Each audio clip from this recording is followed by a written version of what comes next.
muchos temas que están en el tintero. Déjame saludar a los maestros, mi querido Toño, y saludo también obviamente a la gente que está conectando, se está conectando y que ya está conectada para hablar sin pelos en la lengua, sin censura. Saludo con mucho gusto a Jaime Hernández, el maestro Jaime Hernández, corresponsal de guerra, corresponsal mexicano en el extranjero, décadas en el periodismo y orgullosamente miembro de esta familia sin censura, fundador y conductor de su espacio en YouTube, No Apto para Cínicos. Querido Jaime, te saludo con mucho gusto. ¿Cómo estás?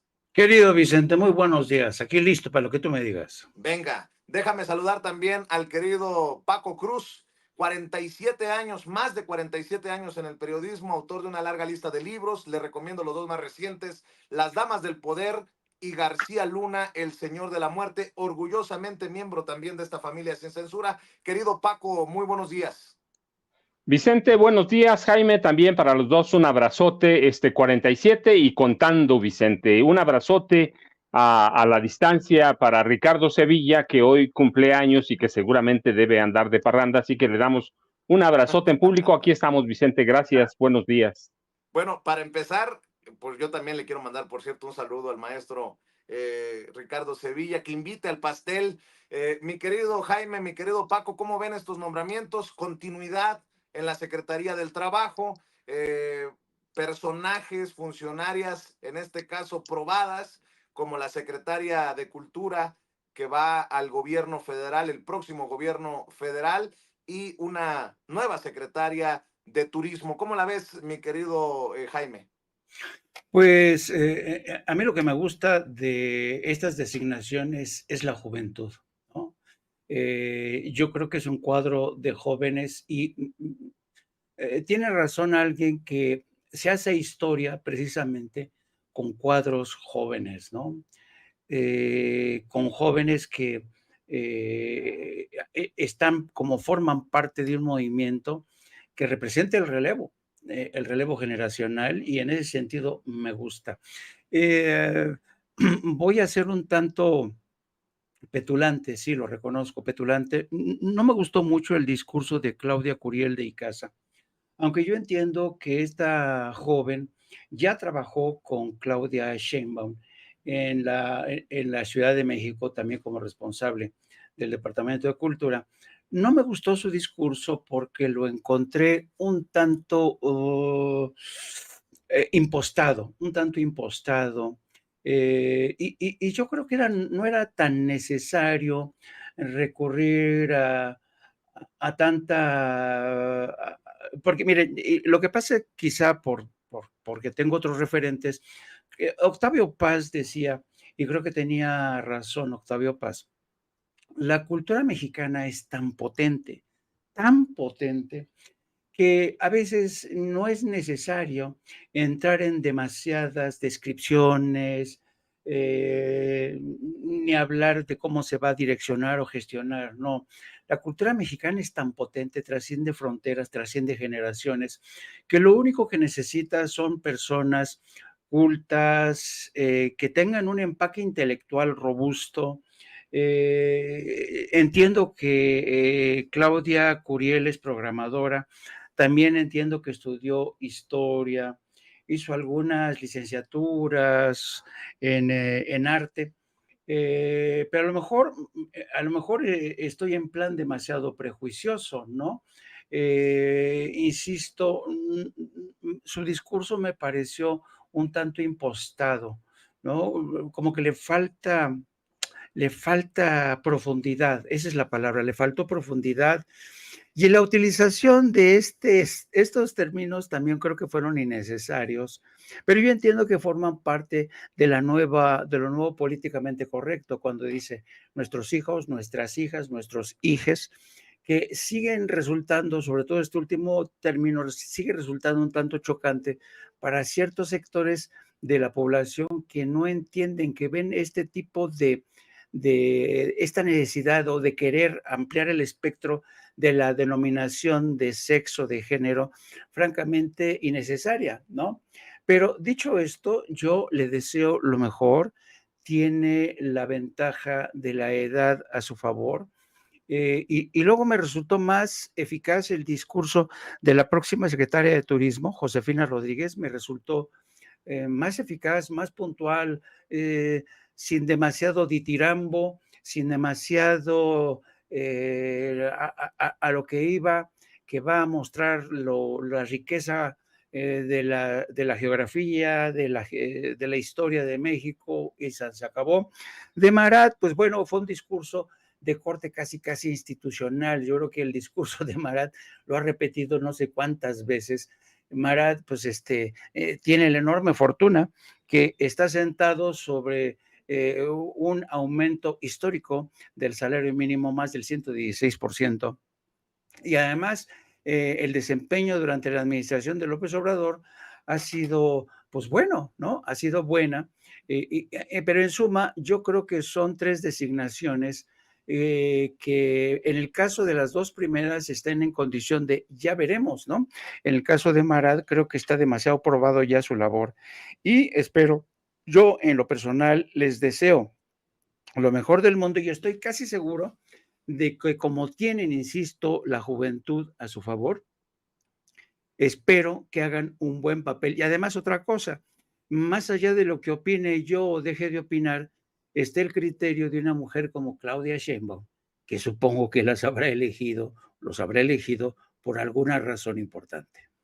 Así es, lo dice y lo dice bien el maestro Jaime Hernández, Paco, la juventud presente y con puestos importantes en el próximo gabinete, cumpliendo lo que ya había adelantado la propia presidenta electa. Fíjate, Vicente, Jaime, yo voy a resaltar otro aspecto también. Primero, con estos nombramientos, Claudia Sheinbaum Pardo le da un portazo a muchos académicos, periodistas de la vieja guardia, a gente que empezó a especular sobre incluso la esposa del presidente como futura secretaria de Cultura. Es el primer portazo. Segundo, jóvenes, pero que Claudia Sheinbaum Pardo conoce, sabe cómo trabajan, los ha seguido, está tratando de construir su gobierno, está tratando de construir su poder, que no es tan fácil, ¿eh? La construcción del poder, la construcción de la imagen, la construcción del segundo piso de la 4T, de pronto estábamos acostumbrados a presidentes que llegaban y construían su poder de un portazo, ¿no? De inmediato, a rajatabla, rompiendo con todo lo anterior, rompiendo con todo, claro, era comprensible por el sistema político que teníamos. Hoy tenemos a una mujer que está construyendo su imagen con jóvenes, está construyendo su imagen al margen de los discursos, está construyendo la figura del poder con jóvenes que ella conoce, con jóvenes en los que ella confía, con jóvenes en los que ella está convencida que va a construir el segundo piso de la 4T. Y mira, yo lo decía, es bien importante porque porque prácticamente está construyendo un equipo al margen de que pudiera haber cambios en algunos sentidos o en algunas carteras, está construyendo un equipo que finalmente va a llegar más allá del 2030, con jóvenes que conocen, con jóvenes que saben lo que están haciendo y te digo, todo va a ser a reserva de los resultados, pero de momento son personas que ella conoce, que concuerdan con el resto del gabinete, fuera de algunos nombramientos cuestionados, incluido el de Mario Delgado, pero es gente que ella conoce, que ha trabajado, que le ha dado resultados y que entiende que le van a ayudar a construir esa plataforma o esas bases del segundo piso de la 4T. Hay que esperar, pero de momento, pues sí, no es tan fácil construir poder, no es tan fácil hacer imagen presidencial y tenemos que esperar, pero yo digo, pues casi está lista para trabajar, Vicente. Falta, claro, el Poder Judicial, el Tribunal Electoral del Poder Judicial de la Federación, faltan algunas cosas, pero ya está lista y faltan algunos nombramientos, pero está lista para el arranque de su gobierno el 1 de octubre próximo. Bueno, con estos nombramientos hay que retomar muchos temas y muchas declaraciones. Por ejemplo, Kenia López Rabadán, no puedo pensar que no se dan cuenta con lo misógino de su discurso y de su narrativa, ¿no? De que el presidente López Obrador le está imponiendo nombramientos a Claudia Sheinbaum. Bueno, por cierto, Kenia López Rabadán, Lili Telles, Xóchitl Gálvez, ya se pronunciaron contra la guerra misógina que empezó en redes sociales y que tiene como blanco a la esposa del presidente Andrés Manuel López Obrador, Beatriz Gutiérrez Müller, ¿no, verdad? Bueno, pues Kenia López Rabadán dice que estos nombramientos están, tienen el sello de López Obrador. Fíjese, hoy que es jueves de nombramientos, déjeme rescatar este ardor de las panistas como Kenia López Rabadán. Porque pareciera que López Obrador sigue obsesionado con sus caprichos. Bueno, acabamos de ver ayer esta falta de respeto brutal a la doctora Sheinbaum, a la presidenta electa. Ahora resulta que el presidente decide quién va a estar en el IMSS, quién va a estar en COFEPRIS, quién va a estar hasta en una subsecretaría.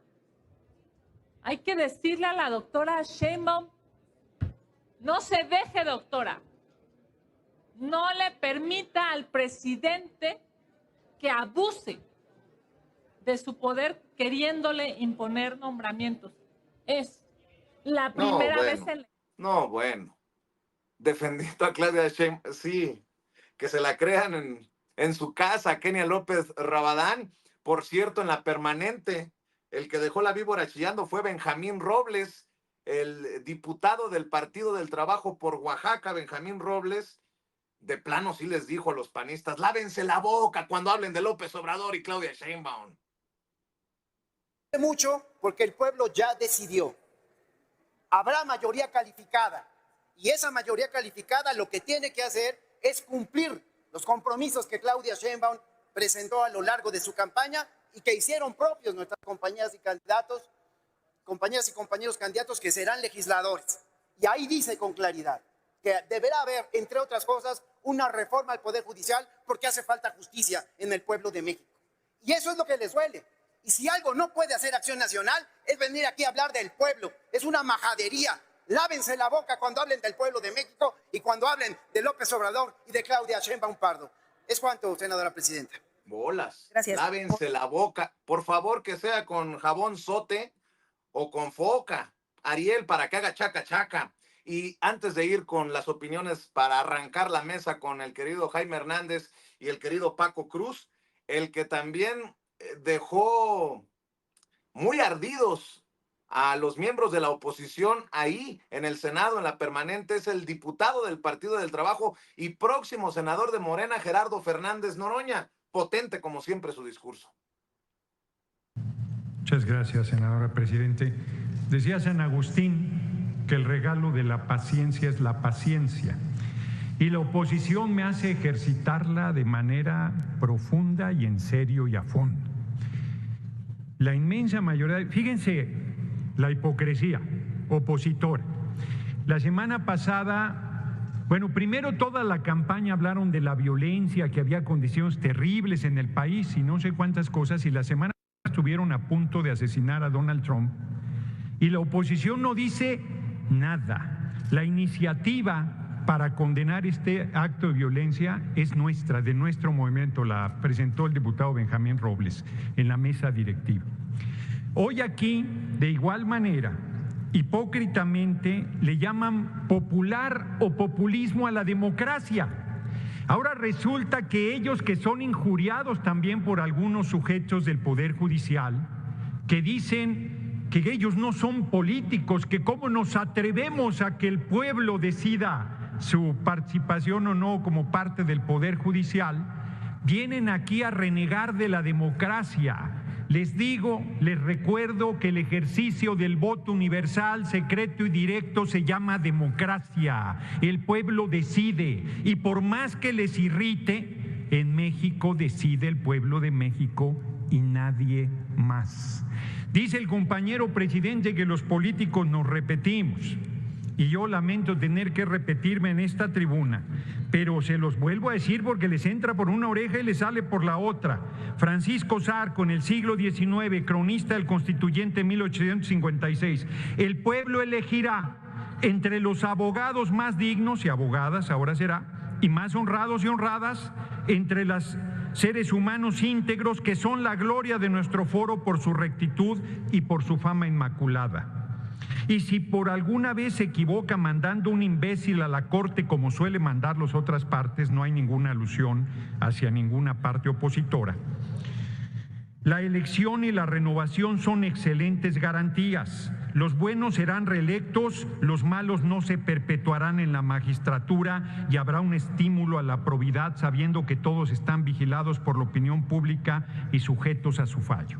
Les reitero que el presidente de la Corte, el más grande presidente que ha tenido el país, Benito Juárez García, fue elegido por el pueblo de México. Y ahora vituperan, reniegan, descalifican, injurian. No entendieron el 2 de junio la decisión del pueblo. Siguen regateándole a la ciudadanía el derecho a decidir el Poder Judicial. Y ahora además, por peteneras, ese ministro Luis María Aguilar, que ha tenido guardado en su escritorio por casi un año el expediente del pago de impuestos de Salinas Pliego, dice que por qué no se eligen a los secretarios de Estado, porque vivimos un régimen presidencialista y el poder ejecutivo se deposita en solo ser humano, quien está en la presidencia de la República. En este caso será nuestra virtual compañera presidente Claudia Sheinbaum Pardo. Que un ministro de la Corte demuestre un nivel de ignorancia de ese tamaño del marco constitucional es espeluznante. Pero les aplauden porque los propusieron la caterva del PRI y del PAN, que hoy son minoría. Dicen, escúchenos, pues si los escuchamos hasta el hartazgo, hasta la náusea. El problema es que no quieren discutir con seriedad. El problema, fíjense cómo son de ignorantes o de perversos o de ambos. Es que están sobrerepresentados. Todo régimen político que no sea de representación proporcional pura se sobrerepresenta. Y si tuviésemos un régimen electoral como el de Gran Bretaña o Estados Unidos, tendríamos el 93% del Senado y el 85% de la Cámara de Diputados, y el régimen mixto atempera la sobrerepresentación. Pero como no les parece, fíjense, nos van a bajar del 95 a 2/3, del 93, del 85 a 2/3, y no les parece suficiente. Quisieran ponernos en el 62%. Pues están diciendo patrañas. Es el régimen que ustedes instauraron, es el régimen que no quisieron cambiar. Legítimamente tenemos 2/3 de la Cámara de Diputados y de la Cámara de Senadores. Vamos a hacer las reformas y estamos abiertos a las propuestas para resolver las dificultades que una reforma de este calado implica. Pero no estamos abiertos a su defensa de lo indefendible, no estamos abiertos a sus lamentos, no estamos abiertos a su absoluta pérdida de la ubicación en la realidad que les dio el 2 de junio el pueblo de México. Termino, porque la coalición electoral, que no es coalición, son candidaturas comunes, terminó el 2 de junio. Nada obliga a los aliados del PT y el Verde a estar en la misma línea. Nos obliga el compromiso, la consecuencia, la congruencia, pero son fuerzas políticas diferentes. Concluya. Concluyo, senadora presidente. Entonces, ¿de dónde sacan que la sobrerepresentación de 8% tienen que aplicar a la coalición? De mentes torcidas y enfermas como la de, ¿cómo se llamaba el expresidente del INE? Ya hasta se me olvidó, lo de Córdoba, Lorenzo Córdoba, o su monaguillo Ciro Murayama. Bueno, lo que tenemos que oír, lo que tenemos que escuchar, lo que tenemos que tolerar, pero es una responsabilidad que tenemos como mayoría, la vamos a ejercer con responsabilidad y le vamos a cumplir al pueblo de México.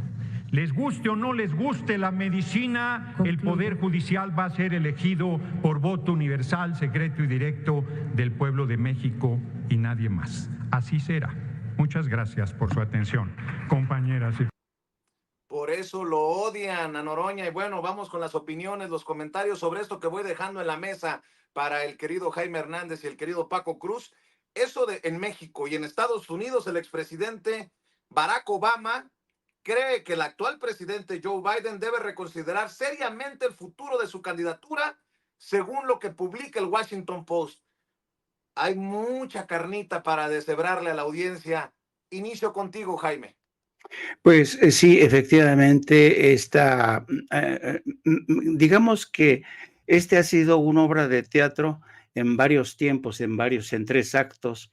Ayer la primera que se aproximó a Joe Biden fue Nancy Pelosi, y bajo el brazo llevaba las últimas encuestas, el último estudio de sondeo. Tuvo un encuentro con él y le dijo: oiga, señor presidente, estos estudios demoscópicos demuestran que usted no puede ganarle a Donald Trump. Fue duro, fue duro. El presidente Biden le dijo que lo iba a sopesar, que lo iba a reflexionar. Después vino el turno del senador Schumer, el por Nueva York, que también le dijo: más vale que nos ayude usted, porque de lo que se trata ahora es de mantener las perspectivas de victoria de muchos senadores y candidatos a la diputación por el Partido Demócrata. Y de alguna manera, no con esas palabras, pues Biden se estaba convirtiendo en un lastre para todo el Partido Demócrata. También el presidente Biden dijo que lo iba a tomar en cuenta. Y por último, tenemos esta declaración de Barack Obama, que diríamos es el tercer acto. Y ya desde ayer por la noche, Joe Biden dijo que iba a valorar estas opiniones de sus más cercanos, de sus incondicionales. Barack Obama es uno, Nancy Pelosi es otro, Jack Schumer es otro de los incondicionales. Y ahora con este tema de que le ha pillado de nueva cuenta el COVID, pues francamente no le deja, parece no haber alternativa. Y yo creo que este fin de semana, de hecho, la agencia Axios está adelantando que el presidente Biden podría descabalgarse del caballo este fin de semana, anunciar su retiro de la contienda. Y el próximo episodio, pues sería quién va en su lugar. Es muy importante que lo haga ya, no puede pasar de este fin de semana. ¿Por qué, Vicente? ¿Por qué, Paco? Porque tienen el tiempo en contra, tienen que probar cuál es la mejor opción. Muchos piensan que Kamala Harris es la más inmediata.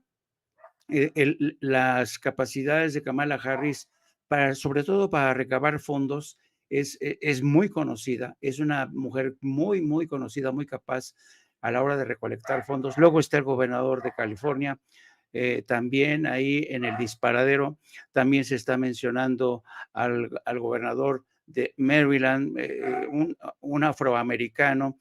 En fin, se están barajando el gobernador de Illinois, otra mujer, Gretchen, no me acuerdo ahorita de qué estado es gobernadora.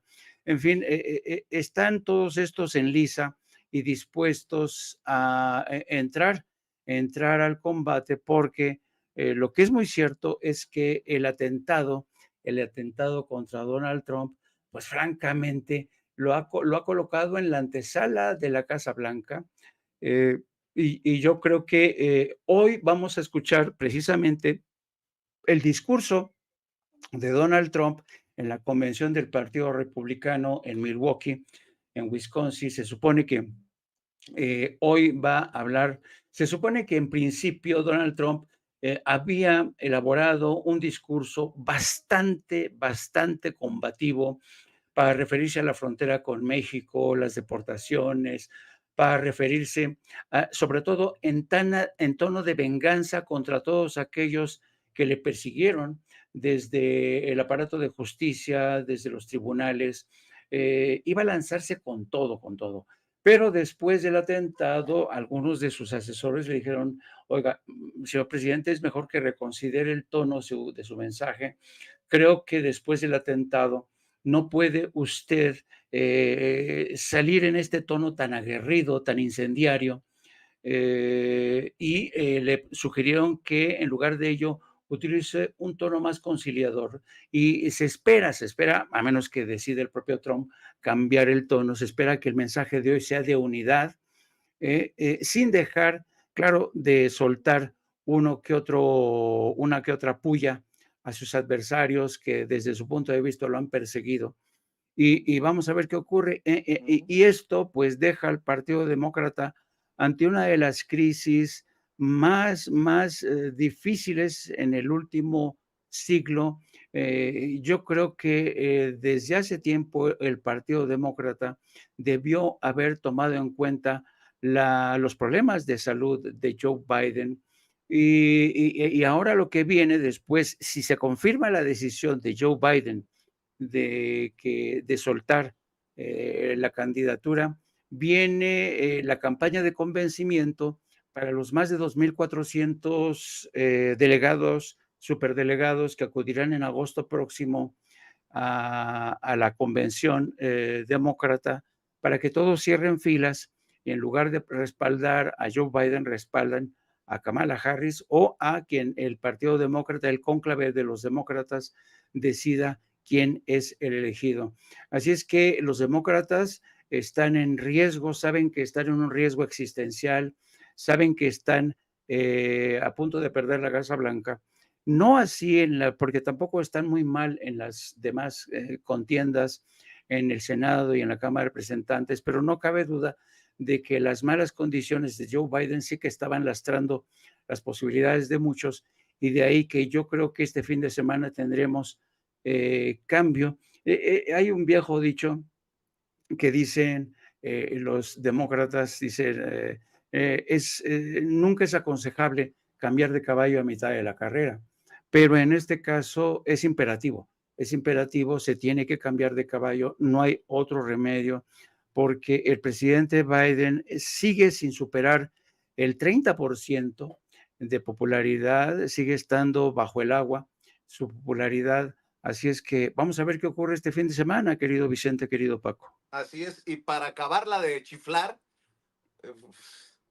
el médico del presidente de Estados Unidos, Joe Biden, el médico de la Casa Blanca, asegura que el mandatario presenta síntomas leves por COVID, sin fiebre, pero presenta síntomas leves y está bajo tratamiento con Paxlovid, o algo así se llama el medicamento, en momentos en que Nancy Pelosi, la demócrata más poderosa en Estados Unidos, dice que a Biden le tiene que advertir a Biden que perderá contra Trump y arrastrará al Congreso con él. Ahí se las dejo de tarea. Del lado republicano, fíjese lo que dice Tom Homan, ex jefe de la Agencia de Migración y Aduanas en la Convención Republicana. Trump borrará los cárteles criminales de México de la faz de la tierra. Ay, Diosito, a comernos las uñas porque nos van a invadir los gringos con Trump cuando regrese a la presidencia. Y acá en México, pues, cuando no vemos a la Bastida en Atypical TV, sí fue en Atypical TV, ¿no? Vemos a la Bastida haciendo algo así como una mea culpa en Atypical, o Marco Cortés, diciendo que se siente triste porque se los llevó la chingada también al PAN con la alianza con el PRI. Conste que se lo advertimos muchas veces a Marco Cortés. En fin, mi querido Paco, hay muchos temas. Ahí te dejo el suculento manjar para que tú vayas desmenuzando.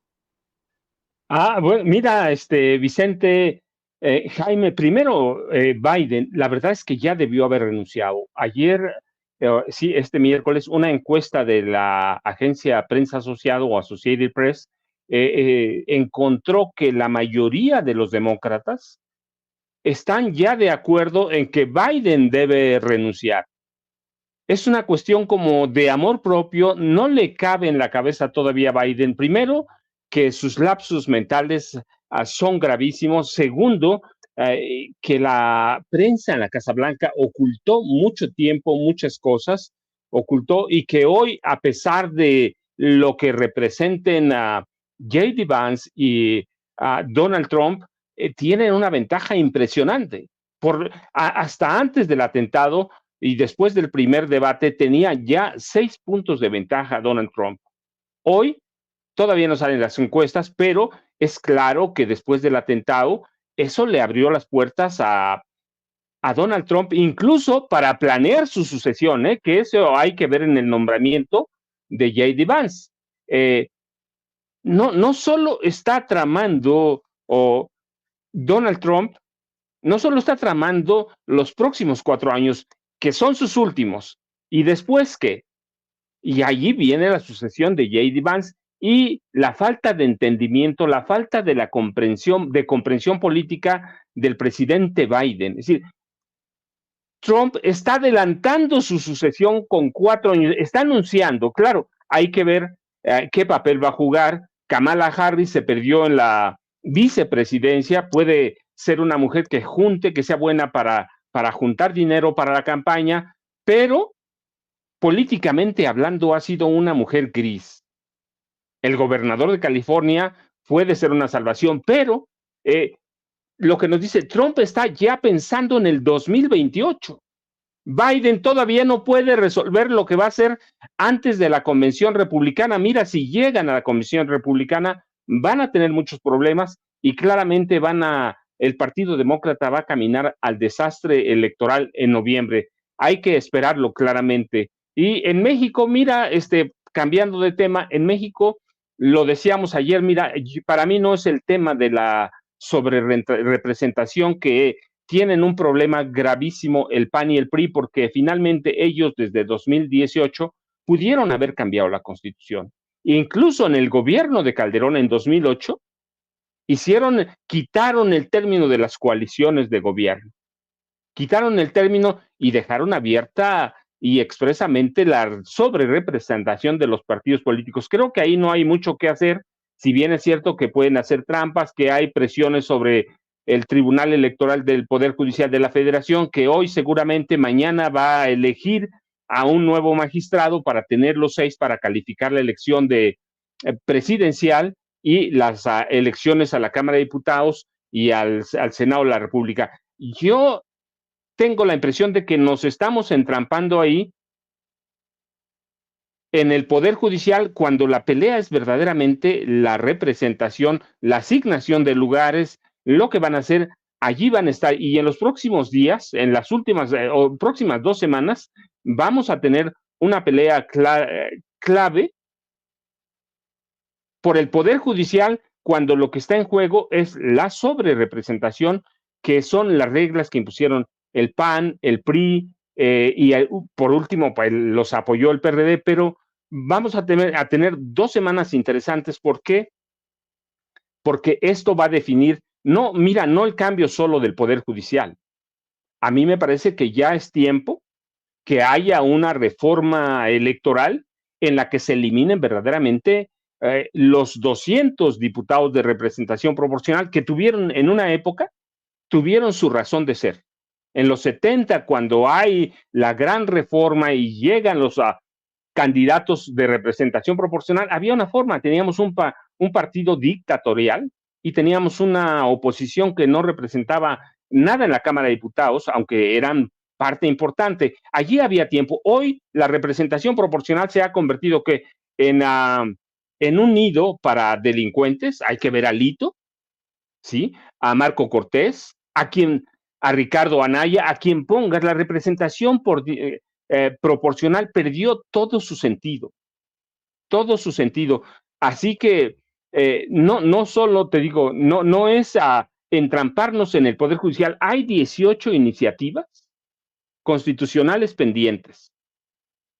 Y si nos entrampamos en la del Poder Judicial, vamos a dejar de lado todo lo que representa el inicio de gobierno de Claudia Sheinbaum Pardo y el cierre de gobierno de Andrés Manuel López Obrador. Deben también desaparecer. Mira, los senadores de representación proporcional no tienen ningún sentido. ¿Qué es a Kenia López Rabadán?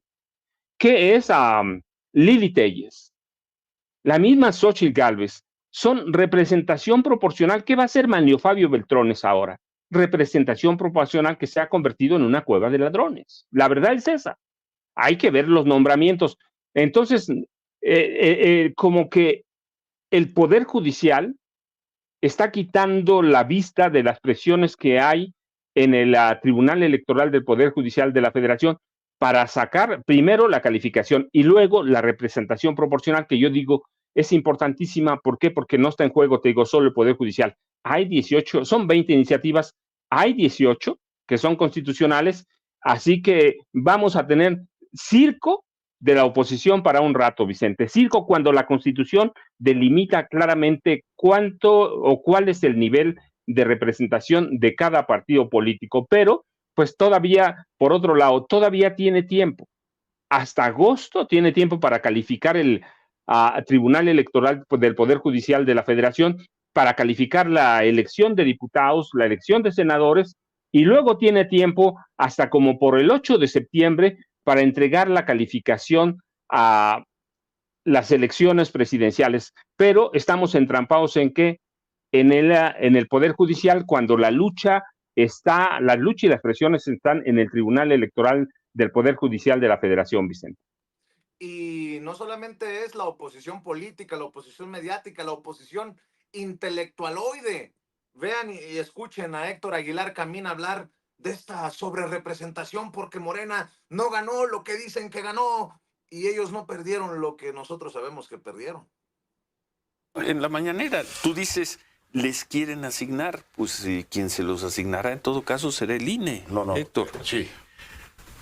Totalmente fuera de función. La secretaria de Gobernación, al segundo día del el martes, la elección, salió a decir estas cifras. Más o menos estas cifras, sino es que adelantándose, pues ilegalmente o anómalamente, a quien sí tiene esta facultad, que es el INE y el Tribunal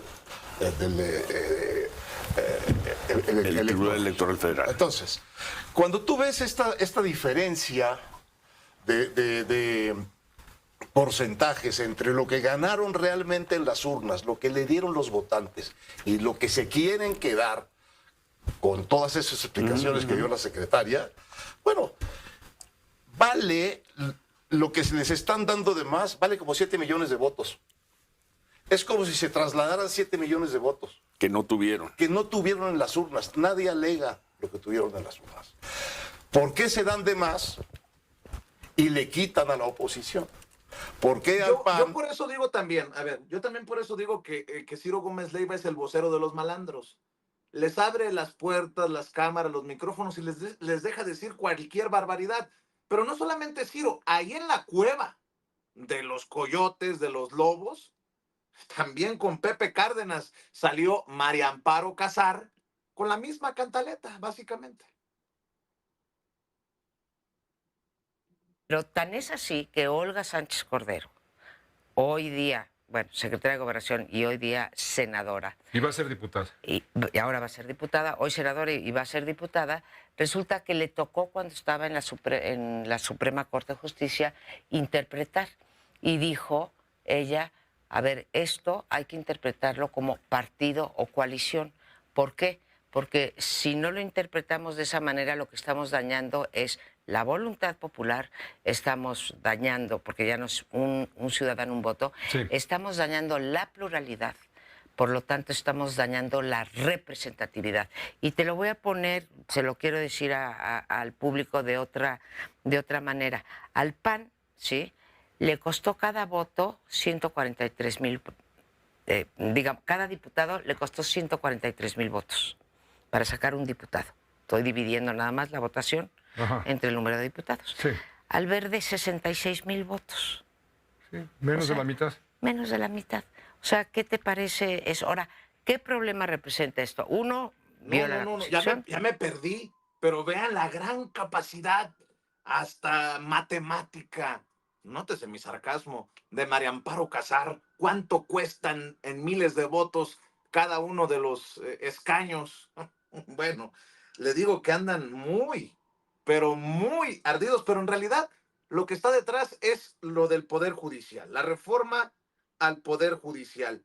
Y bueno, el hecho de que se haya presentado en la mañanera la secretaria de Gobernación los enchiló aún más. Bueno, regresando a Kenia López Rabadán, por ejemplo, la senadora del PAN, no tienen 2/3 partes para destruir el Poder Judicial. Mire lo que está detrás de todo esto, ¿no?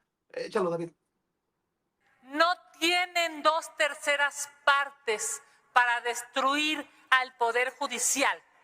Se quieren robar 80 votos en la mesa para tener más diputados de los que el pueblo de México les dio. Eso es otra cosa. Quieren abusar de su poder diciendo desde Palacio Nacional, como lo hizo hoy la secretaria de Gobernación, al viejo estilo de Bartlett, quieren improntar y obligar a que tengan más votos de aquellos que el pueblo de México les dio. Bueno, Y mire, vamos para ir con las opiniones de Jaime y de Paco, decir que hay panistas que en realidad no quieren tanta verborrea. Lo que ellos quieren es tener el poder para que no lo tengan los nacos. Así como lo escuchó, ¿eh? No lo digo yo. Lo dicen los panistas, como esta panista que se agarró con los morenistas en el Senado y ante la incapacidad para el debate los llaman nacos. Nos llaman nacos, ¿no? me parece naco de su parte. Lávense la boca cuando hablen del pueblo de México. Sóbese, dice el señor de Morena, el vocero de Morena. Habrá reforma constitucional al Poder Judicial en septiembre y Fíjese estará nada más. el Congreso. Puede ser que nos generen reacciones las declaraciones de Kenia López Rabadán, pero esta panista que define el actuar como naco. Bueno, mi querido Jaime, voy contigo y los comentarios y se suman los temas y lo que le pongas también a esta mesa de maestros. Pues este uso de comentarios tan derogatorios de esta diputada, lo único que demuestra es falta de argumentos. Y además, fíjate que resulta chocante ver hasta qué punto esta gente insiste en querer insultar la inteligencia de la mayoría de los mexicanos, o por lo menos los que votamos a favor del cambio del famoso Plan C. Y realmente aquí, Vicente, como tú ya has demostrado, hay toda una estrategia, toda una estrategia. Esta misma semana, Joaquín López Dóriga, entrevistando a un diputado priista, dicen, tenemos que poner primero el tema de la sobrerepresentación y después tumbar la reforma del aparato de justicia. También lo hizo Pepe Cárdenas. Estaba viendo yo ayer en Atípica a la señora Tere Vale poniéndole en bandeja de plata a Luis Carlos Ugalde. Y Luis Carlos Ugalde decía que el argumento democrático es a favor de o en contra de la sobrerepresentación. Y luego la señora Kenia López Rabadán hablando de hiperrepresentación, ¿no? Y creen que con estos argumentos realmente pueden voltear la tortilla y pueden convencernos a todos de que efectivamente aquí hay una excesiva sobrerepresentación de nuestra voluntad popular. Pues no, y yo te apuesto que si ahorita se hiciera un sondeo, se quedaría revalidado el apoyo de la mayoría al famoso Plan C. Y para mí, que por fortuna tenemos las mañaneras y por fortuna, qué bueno que intervino Luisa María Alcalde, explicando con peras y manzanas por qué sigue existiendo esa legislación, por qué no ha lugar a ninguna interpretación de la Constitución, porque la Constitución es muy clara. No se puede tomar a una coalición porque esos cambios, por cierto, los hicieron el PRI, el PAN y el Partido Verde para decir que no, que es por partido político. Cada partido político no tiene derecho a un 8%, pero ahora quieren que sea considerada como coalición no por cada partido político. Pero si ellos fueron los que eliminaron un artículo en el que precisamente preveía este tipo de problemas, el tema de la sobrerepresentación. Entonces yo creo que el gobierno de Andrés Manuel López Obrador ha sido muy hábil a la hora de poner y administrar esta suerte de vacunas a través de la mañanera, informando, desactivando esta narrativa y poniendo realmente en ridículo a personas como Amparo Casar, como López Dóriga, como todas estas gentes que están empeñados en tratar de regatear a como dé lugar la victoria de Morena el pasado mes de junio. Así es que, pero, y como dice bien Gerardo Fernández Noroña, los cambios de la Constitución van, pero vamos a ver en el curso de los próximos días estos pataleos. Enrique Galván Ochoa, don Enrique Galván Ochoa, advertía hoy en su columna que podría estar gestándose una chicanada para justamente tratar de voltear este sistema de conteo, pero yo creo que si lo hacen, hijo, realmente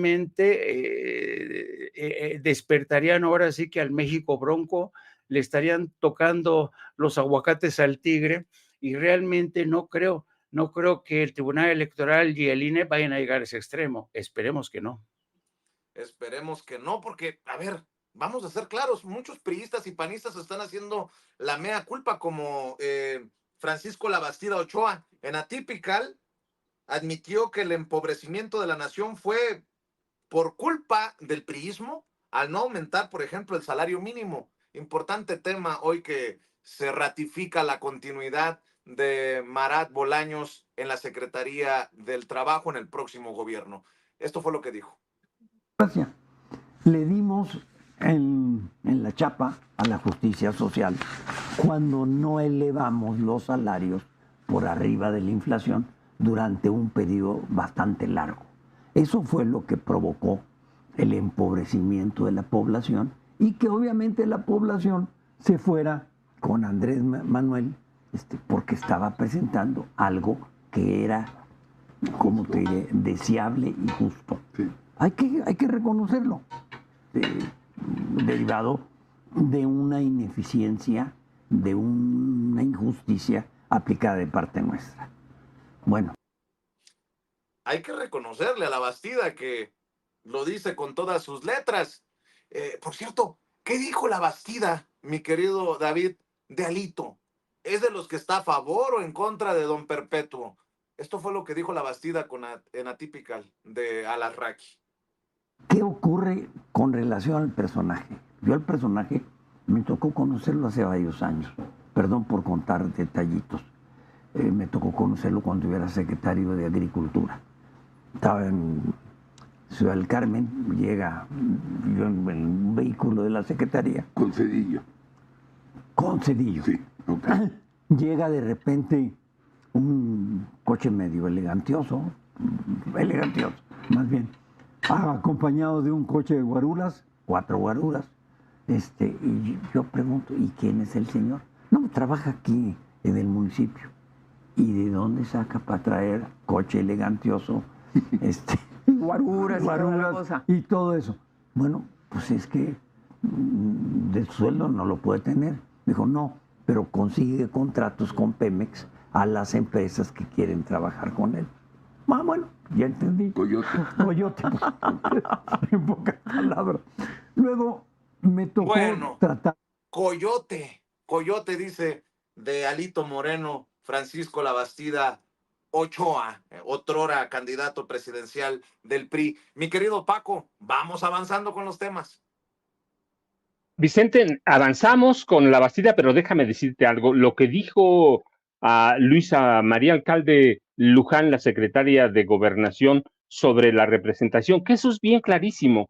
En 2008, el PAN, el PRI y el Verde Ecologista, por mayoría, eliminaron este párrafo cuarto del artículo 59A, que era la regla sobre las coaliciones. A partir de entonces, eliminándose esta regla específica, la asignación ha sido por partido político y no por coaliciones. Y podemos verlo así en las siguientes elecciones. Y ella ejemplificaba con la de los 2009, con una coalición del PRI y el Verde Ecologista, y otra integrada por el PT y por Convergencia, hoy Movimiento Ciudadano.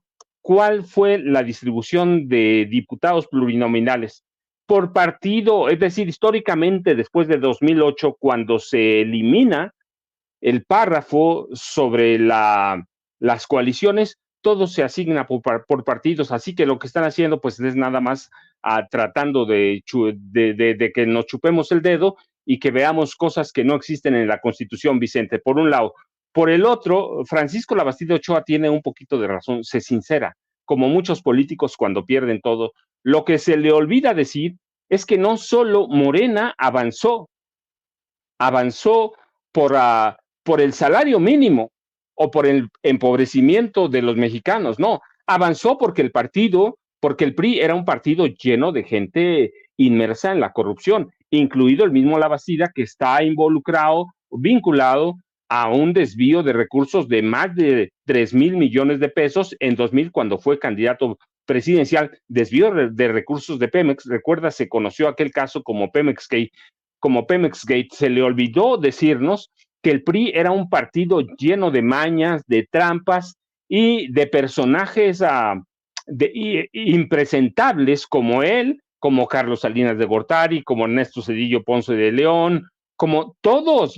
El PRI se había convertido ya no solo en una dictadura perfecta, sino en un partido que saqueó al país y que lo venía saqueando desde 1946. Se acelera el saqueo o se profundiza el saqueo a partir de la llegada del gobierno Miguel de la Madrid Hurtado con el neoliberalismo, y se le olvidó decirnos que él es parte del saqueo, que Alito era un porro, que Alito era un mafioso, ya lo dijeron en palabras elegantes, coyote, y que era tolerado por todos los priistas y que llegó a la presidencia nacional del PRI arropado por el presidente o el expresidente en esa época ya, Enrique Peña Nieto, pero que tenía poder dentro del PRI. Se le olvidó el influyentismo, se le olvidó que el PRI era y después el PAN eran costales de mañas para alterar resultados electorales. Es decir, tienen una memoria muy selectiva para decirnos, pues la gente se fue por Morena por el salario mínimo y porque eso empobreció a la población. No, mira, se fue con Morena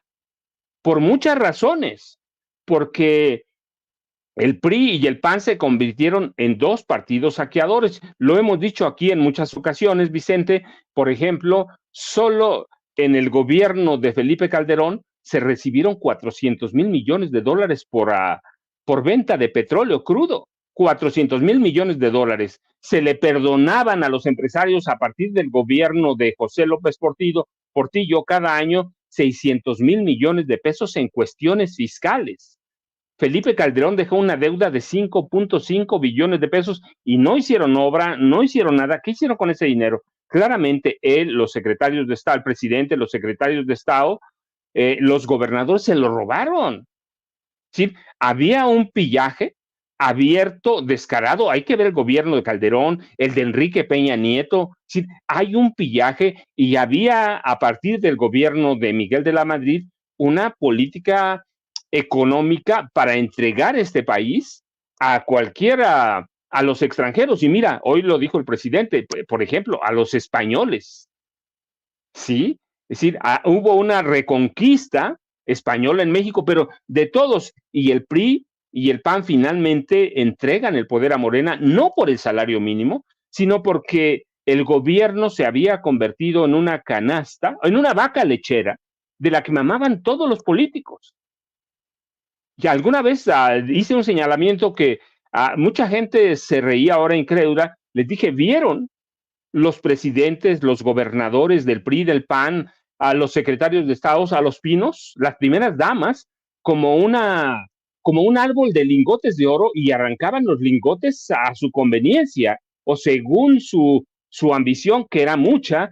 Así que el PRI y el PAN no pierden el poder solo por el salario mínimo. Qué bueno que lo reconoce Francisco Labastida Ochoa. No, lo pierden también porque la corrupción en este país era un problema lacerante y visible por cada uno de nosotros. ¿Por qué la gente votaba por el PRI? Mira, yo lo viví en mi casa y seguramente algunos de ustedes también, con mis tíos, con los que vivía, decían, vamos a votar por el PRI porque roba, pero nos deja robar. Es decir, había una corrupción abierta. Era como degenerada la corrupción, por todos lados chorreaba dinero, así que pierden por eso. Pero qué bueno que lo confiese Labastida Ochoa, que por lo menos estas cositas que se alcanzan a ver, pero hay que ver que él también es parte. Cuando fue gobernador de Sinaloa, el narco entró, que ese es otro problema que nos heredan. Dicen que a partir de Felipe Calderón, no, mira, él fue un gobernador que alentó y negoció con los narcotraficantes en Sinaloa. Y así podemos ver a cada gobernador en su momento. Hay que ver aquella foto icónica de Enrique Peña Nieto con todo el nuevo PRI. ¿Cuántos terminaron en la cárcel? ¿Cuántos terminaron acusados de desfalco, de robo, de fraudes?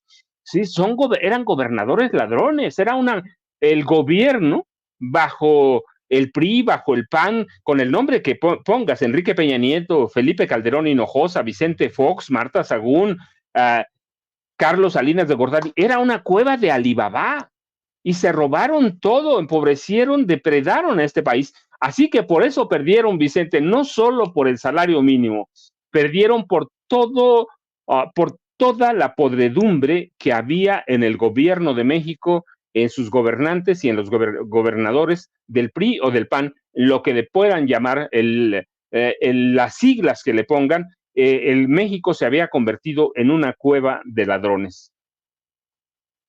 Bueno, y si les parece, en la última ronda para cerrar, maestros, Jaime Hernández, querido Paco Cruz, en relación a España, nuevamente el presidente Andrés Manuel López Obrador, no sumisión, no más saqueo. Y por cierto, también el tema de la ONU, ¿no? Que es un florero y que se necesita una reforma en torno a esto que también mencionaba Paco, este saqueo neoliberal y todos estos temas que el presidente expone en las mañaneras continuamente. ¿Por qué no cerramos con una ronda de reflexiones, de comentarios, mi querido Jaime Hernández? Déjame empezar por el tema de la ONU. El presidente tiene toda la razón. La ONU, de verdad, es una institución esclerotizada. Ya no responde a los objetivos para los que fue creada.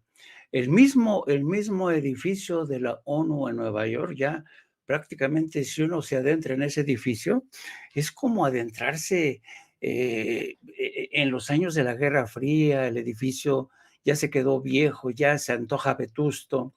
Las reglas del juego en el seno de la ONU en Nueva York siguen siendo, por ejemplo, para que se den una idea, los cubanos no pueden viajar después de determinado perímetro del área de Nueva York, lo mismo los diplomáticos de Corea del Norte, lo mismo los chinos que están amurallados. En fin, Estados Unidos sigue ostentando la sede de la ONU, pero, y por eso mismo todo mundo se aviene a sus reglas. No es un secreto que la mayoría de los países, sobre todo incluso los países como Venezuela, Cuba, saben muy bien que están permanentemente vigilados, los servicios secretos, la CIA, el FBI los tiene alambrados. En fin, ¿qué puedes esperar de una organización que ha convertido a su sede en su patio trasero, que además se sigue manteniendo este derecho de veto, que además es escandalosa? Por ejemplo, ¿cuántas veces se ha pedido al Consejo General de la ONU debatir, dilucidar el tema de Gaza y Cisjordania, el genocidio? Y ahora todo el mundo está escandalizado porque Donald Trump tiene una herida en la oreja, ¿no? Sí, es un intento de magnicidio, pero por fortuna no pasó a mayores. Esto da una medida de la hipocresía que realmente tiene Estados Unidos Occidente. Yo creo que el presidente tiene toda la razón del mundo y además cuesta muy caro mantener esta institución, las cuotas que se tienen que aportar. En fin, yo creo que el presidente López Obrador es uno de los pocos líderes políticos que dice lo que piensa y les apuesto que no es el único que piensa lo mismo. Lo que pasa es que muy pocos se atreven a decir esto, que son verdades palmarias. Hay que ver el nivel de vida que tienen muchos diplomáticos en Nueva York. Es impresionante. Yo muchas veces me tocó estar en Nueva York cubriendo Asambleas Generales de la ONU, y realmente es lamentable, es muy triste en lo que ha terminado esa institución que no sirve para nada. Tendría que refundarse, desaparecerse y refundarse, y lo mismo pasa con organismos como la OEA.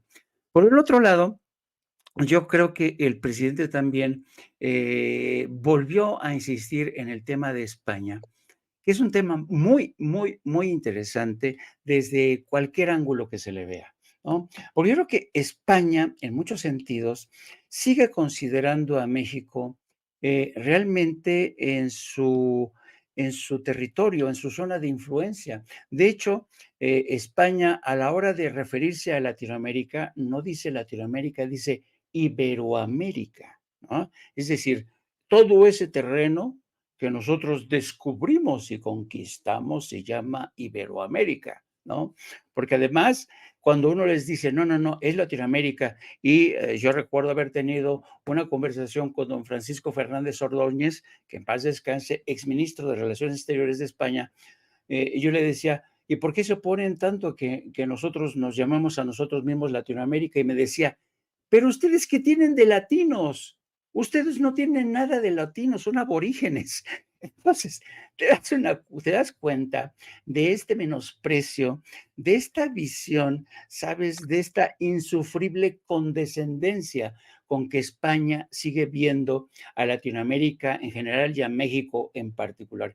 Yo recuerdo alguna vez que me invitaron a dar una conferencia en la Casa de las Américas, allá en Madrid, a propósito de esta compleja y tumultuosa relación entre México, América Latina y España. Y yo les decía, a ver, hay algo que no entiendo. Ustedes presumen de habernos descubierto, de habernos conquistado. Y sin embargo, hoy es el país con más déficit de conocimiento de la realidad de México y del resto de América Latina. Y es muy cierto que hoy, es más, los jóvenes en México o en América Latina, en Colombia, en donde sea, saben más de España que los jóvenes españoles saben de América Latina. No tienen ni la más remota idea de la realidad política, de lo que se está viviendo en México. En fin, este déficit de desconocimiento te habla precisamente de esta petulancia, de esta arrogancia de los españoles que nos insisten ver como nación colonizada, nación conquistada. Creen que en cierto sentido seguimos debiendo el idioma, la religión, en fin, y ya casi no hay. Tú pregúntale a cualquier madrileño o cualquiera, oiga, ¿usted sabe quién fue Lázaro Cárdenas?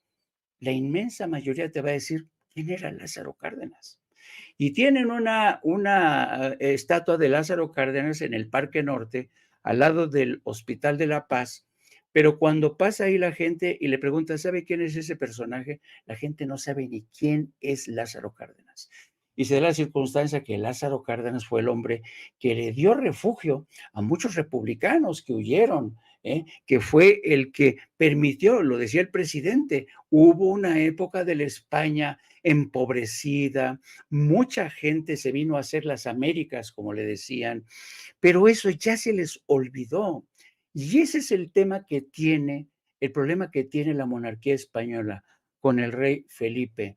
Tienen una memoria muy flaca y yo creo que ya no se acuerdan y por eso esa falta de gratitud hacia este hemisferio, hacia este país que los recibió con los brazos abiertos. ¿Cuántos descendientes de españoles republicanos llegaron a México, se crearon aquí? ¿Cuántas instituciones fueron creadas? La lista es infinita realmente. Y finalmente el presidente, digamos, quizá en un intento por de alguna manera, porque él dice que el pleito, y así tiene que ser, es no tanto con el gobierno, sino con la monarquía española, que es, desde mi punto de vista, la monarquía española está viviendo una de sus etapas más jodidas, con escándalos de infidelidad de la reina Leticia, que han salido por aquí, por allá, el rey, que le dicen el rey cuernudo, en fin, la monarquía, y esto que te estoy diciendo, que ha habido infidelidades y todo esto, no lo vas a ver en ningún medio español, ni en la televisión, no lo vas a ver.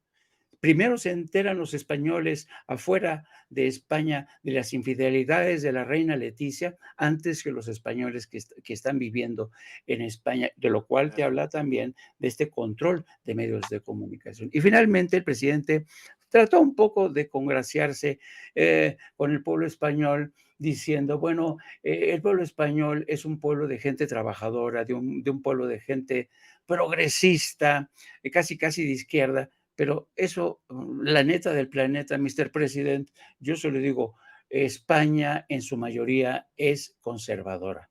Y si no fuera tan conservadora, no hubieran corrido a gorrazos a la República para restablecer la monarquía y después entregarle el poder a un personaje como el general Francisco Franco. Así es que yo creo que el presidente en este sentido demostró tener más sentido de la historia y más sentido de la importancia de la trascendencia de la relación entre los dos países.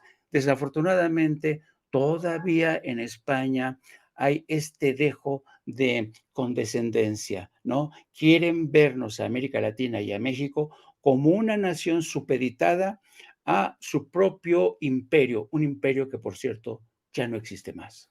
Y eso de la infidelidad es solamente un tema. Acuérdense del rey que se iba de casa a África y los temas de corrupción. En fin, mi querido Jaime, ¿por qué no cerramos invitando a la audiencia a tus redes y a tus espacios?